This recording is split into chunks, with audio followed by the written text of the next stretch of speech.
Bonjour à tous et bienvenue dans ce premier épisode dédié à la thématique suivante, PASS ou LAS, que choisir pour accéder aux études de santé. Avec moi, j'ai deux experts en la matière, Réjeanne Pommel-Lestrelin et Steve Lancel. Bonjour à tous les deux. Bonjour. Bonjour. Bienvenue sur cet épisode. Est-ce que vous pouvez vous présenter rapidement en expliquant quelles sont vos missions au sein de l'Université de Lille ? Alors bonjour, je suis professeure Réjeanne Pommel-Lestrelin, je suis professeure de biologie cellulaire à la faculté de pharmacie de Lille, au sein de l'UFR3S. Et ma présence ici aujourd'hui, c'est parce que, d'une part, j'enseigne en PASS et en LAS la biologie cellulaire, mais également aussi, je suis chargée de mission pour la mise en place de la réforme d'accès au premier cycle des études de santé depuis quelques années maintenant, auprès de la vice-présidence formation, qui est Esther Dehaut, à l'université de Lille. Et je suis aussi responsable d'un projet qui s'appelle Corpus, qui vise à développer un tutorat pour aider vraiment les étudiants à réussir leur première année de santé. Ok, super. Et toi, Steve ? Comme le professeur Lestrelin, moi je suis professeur de biologie cellulaire également. Je travaille dans une équipe de recherche qui s'intéresse au vieillissement musculaire en particulier et la mitochondrie pour les futurs étudiants, ça leur parlera. Et du point de vue universitaire, je suis le responsable de la formation PASS-LAS au sein de l'UFR3S. Le responsable de formation, c'est ce qu'on appelle aussi plus communément l'assesseur PASS-LAS. Et j'occupe ce poste depuis une bonne année maintenant. Ok, très bien. Je suis ravie de vous avoir aujourd'hui pour cet épisode parce que c'est vrai qu'on peut se poser beaucoup de questions concernant l'accessibilité aux études de santé et notamment sur les deux parcours PASS-LAS. Qui, je le rappelle, veut dire PASS pour parcours accès spécifique santé et LAS les licences accès santé. Dans un premier temps, est-ce que vous pouvez rapidement expliquer la réforme qui a scindé anciennement la PACES, donc la première année commune aux études de santé, en PASS et LAS ? Alors, effectivement, en fait, là, maintenant, cette réforme, elle a été mise en place depuis 4 années maintenant. Elle fait suite, en fait, aussi à la réforme du bac, où, en fait, les lycéens, maintenant, ont la possibilité de choisir différentes spécialités, ce qui augmente vraiment le profil de ces lycéens pour, en tout cas, entrer en études de santé. Et pour pouvoir s'adapter à ça, en tout cas, le gouvernement a décidé qu'il était important de diversifier en fait les voies d'entrée dans les études de santé en proposant ici en tout cas à Lille, c'est ce qu'on propose, c'est 2 voies d'accès aux études de santé, le PASS et les LAS. Et à Lille, en fait, en partenariat aussi avec l'Université Polytechnique Hauts-de-France, qui aussi propose des LAS, on propose ces 2 voies d'accès. Alors, ce qui était important également par rapport à la PACES, il y a eu un constat de fait, puisque la PACES a été pendant à peu près une dizaine d'années, on a fait un constat que les étudiants qui faisaient la PACES, souvent pour accéder en 2e année de santé, redoublaient leur PACES, et souvent pour ceux qui n'étaient pas pris finalement en 2e année de santé, se retrouvaient un peu sans rien, sans perspective de poursuite universitaire. Et donc l'idée, c'était de favoriser en fait le cursus universitaire des étudiants qui sont en première année de santé. S'ils sont pas pris en 2e année de santé, c'est de pouvoir continuer en licence accès santé pour vraiment qu'ils continuent en fait dans leur cursus universitaire, tout en leur proposant en fait 2 chances d'accès qui était aussi proposé en PACES, puisqu'on redoublait sa PACES et on avait 2 possibilités de pouvoir accéder en 2e année de santé. Donc là, il y a toujours 2 chances d'accès en 2e année de santé, sans redoubler son PASS ou sa LAS, mais si on valide son année, on passe en 2e année de licence, accès santé, pour tenter sa 2e chance. Et comme le dirait Jeanne, ça permet effectivement la diversification, puisque désormais, grâce à ce système PASS-LAS, un étudiant peut avoir une certaine appétence dans telle ou telle discipline, ou alors être très bon dans toutes les disciplines scientifiques. Et cette dichotomie PASS-LAS permet justement à chacun des étudiants de tenter les études de santé. Oui. La 2e question qui suit, c'est d'abord, c'est quoi la différence concrètement entre PASS et LAS, comment ça s'organise? Est-ce qu'il y a une filière qui est plus facile qu'une autre, parce que c'est vrai qu'on a tendance à dire que la LAS, c'est plus facile que le PASS. Comment ça se passe concrètement ? Dans tous les cas, il n'y a pas de secret, il faut rester un excellent étudiant pour accéder aux études de santé, que ce soit en PASS ou en LAS. Ça, c'est une constance.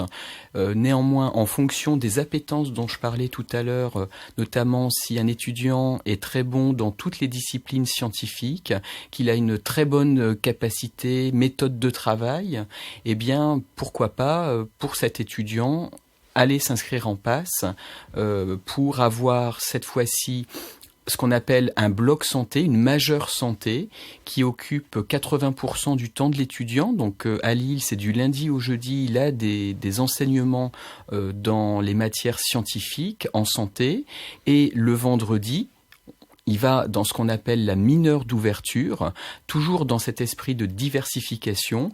Et ce vendredi-là, il va sur les différents sites partenaires qui proposent des unités d'enseignement d'ouverture qu'on appelle aussi les mineurs d'ouverture. Et là, il va pouvoir avoir une diversification dans son parcours. Les LAS, c'est la même chose, sauf que c'est en miroir. C'est-à-dire que cette fois-ci, les LAS, du lundi au jeudi, les étudiants sont sur les différents sites de l'université pour les LAS 1. Ça peut être sur le site de Pont-de-Bois, de Cité Scientifique, où là, la majeure disciplinaire sera par exemple de la philosophie, des sciences de la vie, de la physique-chimie par exemple, il y en a plein d'autres. Et l'avantage de ce système, c'est qu'un étudiant qui par exemple a beaucoup de difficultés dans une matière scientifique, au hasard les mathématiques, c'est pas grave, il peut faire une majeure en sciences de la vie, il aura ces cours-là du lundi au jeudi, et le vendredi, il reviendra sur le site de la faculté de médecine au niveau du pôle pharmacien, et cette fois-ci, eh bien, il suivra des enseignements, ce qu'on appelle de mineurs santé. Donc, vous voyez, vraiment un système en miroir. Et comment ça se passe du coup pour intégrer la première année de santé, que ça soit PASS ou LAS ? Est-ce qu'il y a un choix de spécialité à privilégier au lycée, et est-ce qu'il faut avoir des bonnes notes ? Comment ça se passe sur Parcoursup ? Alors sur Parcoursup, quelle que soit la spécialité que l'étudiant aura choisie, ce qui est important, c'est quand même avoir choisi au moins une spécialité scientifique, puisque comme le professeur Lancel l'a indiqué, ce qui est important, c'est d'être bon en sciences. Donc forcément, un lycéen qui ne choisit pas de spécialité scientifique en terminale, ça veut dire que voilà, c'est pas son intérêt, son attrait n'est pas pour les sciences. Donc au moins une spécialité scientifique tout de même, et après n'importe quelle spécialité scientifique choisie, on ne fait pas la différence en fait sur le classement Parcoursup par rapport à la spécialité qui est choisie. Ce qui est important avant tout, c'est de dire aux lycéens qu'il faut déjà réussir son bac et donc avoir des bonnes notes en première et en terminale sur les spécialités qui sont choisies, parce que c'est quelque chose que l'on regarde en fait sur Parcoursup. Mais voilà, que ce soit SVT, physique, chimie ou mathématiques, on ne fait pas de distinction entre les trois spécialités. D'accord. Et oui, Steve ? Juste peut-être pour compléter, le professeur Lestrelin le disait, d'avoir effectivement des bonnes notes en première terminale, sans négliger le bac français. Le bac français est également très important dans le contexte de la comparaison des futurs étudiants au sein du process Parcoursup. Donc ça aussi, il faut, dès la première, être avec un très bon bac français. D'accord. Et donc là, on a parlé du coup d'intégrer la première année. Ensuite, pour rentrer en DFG2, donc DFG2, diplôme de formation générale de médecine, maïeutique, odontologie, pharmacie ou kinésithérapie, est-ce que les deux parcours PASS-LAS offrent les mêmes quotas d'accès à ces 5 filières de santé ? Est-ce qu'il y a une distinction au niveau des places disponibles ? Donc, grosso modo, il y a... outre l'accès des étudiants étrangers, tout ça je laisse de côté, mais en ce qui concerne vraiment PASS et LAS, on a grosso modo 50% des places pour le PASS et 50% des places pour les LAS. Quand je dis les LAS, parce que c'est 50% des places pour les LAS en première année, en deuxième année ou en troisième année. Donc ça, c'est un premier élément. Donc vous voyez, autant de places pour les étudiants en PASS que pour les étudiants en LAS. Ensuite, la distinction va se faire au sein des LAS, première année, deuxième année, troisième année. Tous les chiffres sont disponibles de toute façon sur le site de l'UFR3S. C'est ce qu'on appelle non plus les numerus clausus, ça reprend un petit peu la différence PASS-ESPAS et LAS. Donc aujourd'hui, c'est plus un numerus clausus, c'est un numerus apertus. Et toutes les places disponibles dans chacune des filières de santé, rappelons-le, médecine, maïeutique, odontologie, pharmacie, kinésithérapie, eh bien, sont indiquées sur le site et c'est en totale transparence que les étudiants peuvent aussi choisir un parcours PASS ou LAS en fonction de ces chiffres. Et est-ce que les étudiants PASS-LAS passent le même concours pour entrer dans ces filières-là ? Alors, déjà, le terme concours n'est plus adapté aujourd'hui puisque désormais la philosophie, Réjeanne le rappelait tout à l'heure, c'est de progresser dans ses études. Donc, une fois qu'on valide une année, on peut aller en année supérieure. On ne recommence pas de zéro, on redouble pas, tu le disais Réjeanne, sa première année. Donc en ce sens, ce n'est plus un concours, même si évidemment ça reste sélectif.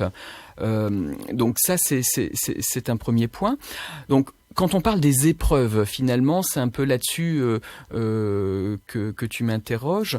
Les épreuves sont dissociées entre les épreuves de PASS et les épreuves de LAS, et ça c'est normal puisque leur parcours, leur organisation majeure, mineure est totalement différent. Les PASS ont des examens terminaux en décembre et au mois de mai. Ça se passe sur Douai pendant plusieurs jours et ils vont être interrogés sur les enseignements de santé qui avaient lieu, je le disais tout à l'heure, du lundi au jeudi. Ensuite, au sein des autres composantes de l'université, correspondant à leur mineur d'ouverture, ils auront également d'autres épreuves terminales, mais là, ce sont les partenaires qui vont gérer cette partie des épreuves. Pour les LAS, c'est la même chose, là encore en regard inversé, où les composantes vont réaliser l'organisation des épreuves terminales au sein des différents sites, et ensuite, nous, au sein de l'UFR3S, on va organiser les examens terminaux des mineurs santé. Donc quand on est en LAS première année, on parle de la mineure santé de niveau 1, quand on est en LAS deuxième année, on parle de la mineure santé de niveau 2, et ça se passe ici, sur le pôle formation. D'accord. Après avoir parlé pédagogie, je vais vous poser la question sur l'accompagnement. Est-ce que, au sein de l'université, les étudiants peuvent être accompagnés par des dispositifs parce que on sait qu'il y a des préparations privées qui existent. Est-ce que c'est le cas au sein de l'université ? Alors, donc là, je me permets d'intervenir. En fait, effectivement, il existe des dispositifs d'accompagnement qui sont, je dirais, aussi performants que les prépas privés, si ce n'est plus. Puisque voilà, nous avons mis en place au sein de l'UFR3S, en soutien avec l'Université de Lille, un tutorat qui est mis en place, d'ailleurs qui existe déjà depuis de nombreuses années, donc un tutorat PASS et depuis l'apparition des LAS, un tutorat pour les LAS aussi sur les mineurs santé spécifiquement. Qui est réalisé par des tuteurs qui sont expérimentés, qui en général sont en deuxième ou troisième année d'études de santé, qui ont vécu PASS et LAS, donc qui connaissent très bien le système et qui sont aussi, je dirais, sélectionnés par les enseignants qui enseignent en PASS et LAS. Et qui vont accompagner les étudiants tout au long de l'année pour justement les rassurer et puis les aider à se remettre à niveau également et de les entraîner aussi au QCM puisque c'est là-dessus que la plupart des étudiants vont être évalués, c'est les QCM et c'est vrai que les lycéens qui arrivent à l'université, à la faculté, n'ont pas du tout l'habitude en fait de faire des QCM. Donc ce tutorat, il est il est vraiment performant parce que les tuteurs qui réalisent leur propre QCM, en fait, eh bien, tous ces QCM sont validés par les enseignants qui enseignent en PASS et en LAS. Et ce n'est pas du tout le cas en fait des prépas privés qui proposent aussi tout à fait un système pour entraîner les étudiants, mais qui ne sont pas du tout validés par les enseignants. Et on retrouve souvent beaucoup d'erreurs en fait dans ce que les prépas privés proposent. Ce qui est intéressant aussi, c'est que ce tutorat, il est ouvert à tous les étudiants qui souhaitent le faire, et il est pratiquement gratuit. On demande simplement une petite rémunération, mais c'est pour l'impression des polis, qui est à la hauteur de 50 € maximum par an, ce qui est vraiment très très peu, et donc ce qui n'est pas le cas des prépas privés qui demandent une somme astronomique. Et donc voilà, nous ce qu'on souhaite vraiment, c'est de favoriser la réussite des étudiants pour tous, quel que soit leur niveau social. Du coup, pour continuer sur cette suite des tutorats, il y aura un épisode dédié spécialement sur cette thématique, mais moi je voulais savoir, j'ai eu écho que il y avait une plateforme dédiée pour le tutorat PASS qui s'appelait Corpus, qui vient d'un projet du coup de l'université, si je me trompe pas. Corpus qui veut dire communauté apprenante pour la réussite de son parcours universitaire en santé. Est-ce que tu pourrais un peu expliquer ce qui s'y trouve sur cette plateforme?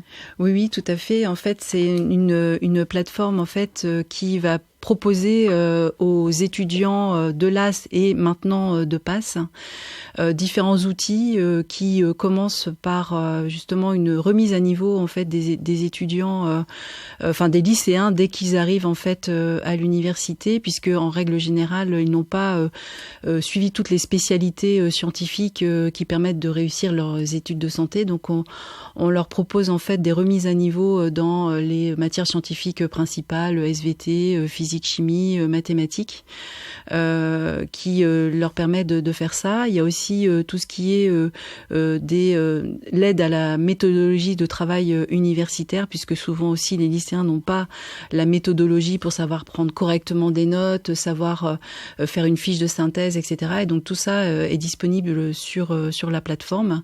Et puis aussi, il y a tout un tas de tests d'entraînement tout au long de l'année pour les étudiants, pour que s'ils ont envie vraiment de s'entraîner au QCM, donc il y a des banques de questions qui sont proposées à la fois par les enseignants, mais également aussi par les tuteurs, pour que vraiment les étudiants puissent s'entraîner tout au long de l'année en toute autonomie pour les aider vraiment à réussir leurs études. Alors, en plus de ça, il y a aussi un espace qui est réservé justement aux tuteurs, où les tuteurs déposent leurs ressources. Donc tous les tutorés vont avoir accès à différentes ressources produites par les tuteurs tout au long de l'année par rapport à ça. Il y a aussi des forums de discussion, oui, où les étudiants peuvent aussi interagir avec les tuteurs via ces forums de discussion qui sont présents sur la plateforme. Et cette plateforme, elle est accessible à tout le monde ou pas? Alors, elle est accessible uniquement aux tutorés. Donc, il faudra s'inscrire.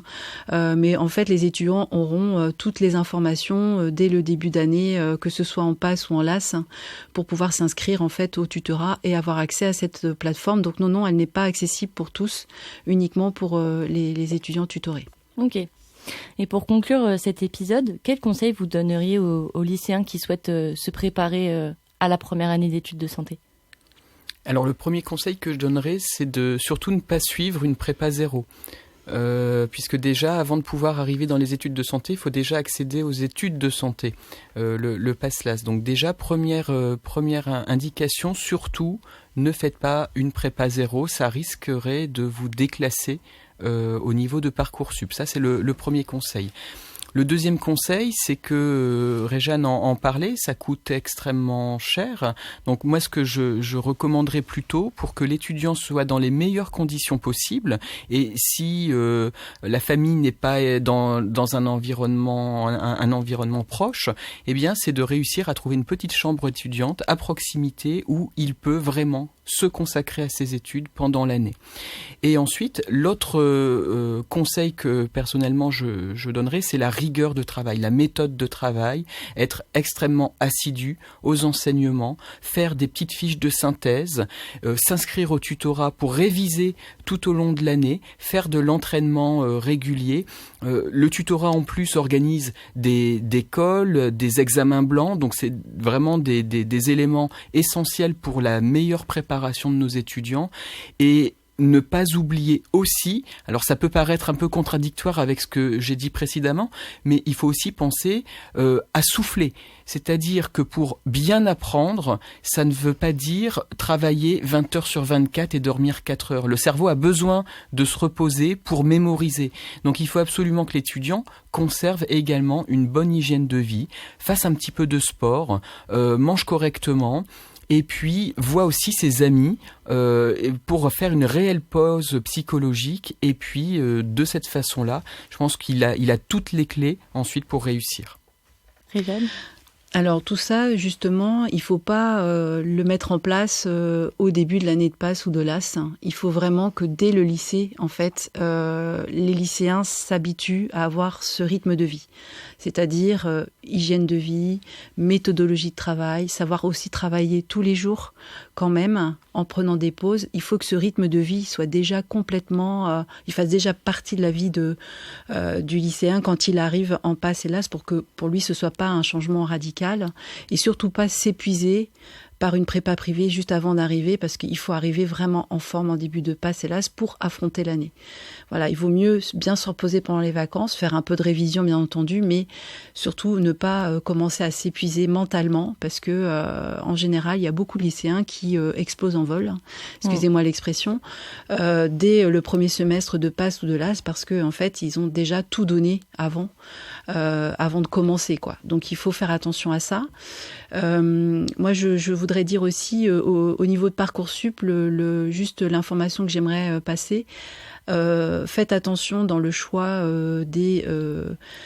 que ce soit Pass ou LAS, dans le choix de la discipline de la mineure d'ouverture en Pass que vous choisissez, ou de la LAS, bien entendu, la discipline de la LAS, parce que ce qui est important, il y a le côté santé effectivement qui est important, mais il y a aussi la poursuite du cursus universitaire en LAS 2 pour tenter sa deuxième chance, parce que pour arriver à tenter sa deuxième chance, il faut réussir son année, il faut réussir sa majeure et sa mineure, que ce soit en Pass ou en LAS, et donc le choix de la mineure d'ouverture en Pass est très important puisque ça va définir vraiment l'accès en LAS 2 de la mineure d'ouverture, dont la discipline sera celle de la mineure d'ouverture, pour permettre de réussir sa LAS 2 correctement et tenter sa deuxième chance. Donc bien choisir sa mineure d'ouverture, ne pas prendre une mineure d'ouverture par dépit parce que c'est la seule qui reste, et plutôt ne pas oublier que la voie des LAS, c'est une voie qui est tout à fait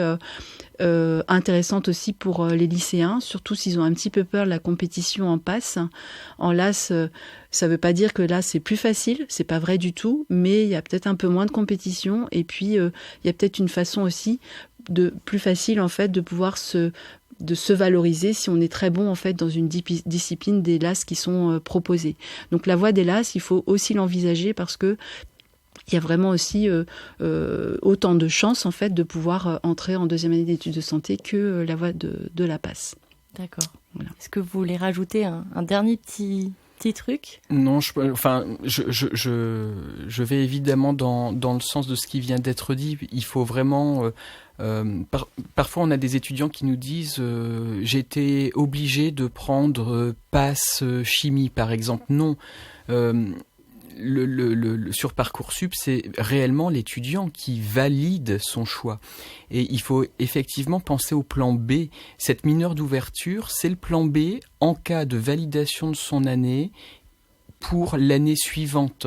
Et imaginez justement dans ce cas-là un candidat qui est très bon dans toutes les matières scientifiques, sauf peut-être la chimie, il a choisi une Pass chimie, l'année suivante, s'il a validé son année, il ira en LAS chimie. Il aura 80% de son temps dans une discipline qu'il n'aime peut-être pas. Et pour réussir en LAS 2, il faut, comme toujours, être très bon, se placer dans les meilleurs de sa promo de chimie. C'est ça qui sera l'élément prépondérant dans l'interclassement de licence. Donc attention au choix, c'est vraiment important pour la réussite, bien sûr en première année, mais aussi en année suivante. Eh ben, merci beaucoup tous les deux d'avoir participé à cet épisode. On espère que ça vous a plu et que ça a pu répondre à toutes vos questions. N'hésitez pas à consulter la description de cet épisode. On va mettre tous les liens, notamment la plateforme Corpus, les liens de l'UFR3S pour que vous puissiez retrouver toutes les infos. Et on se dit à très vite pour un nouvel épisode. Ciao.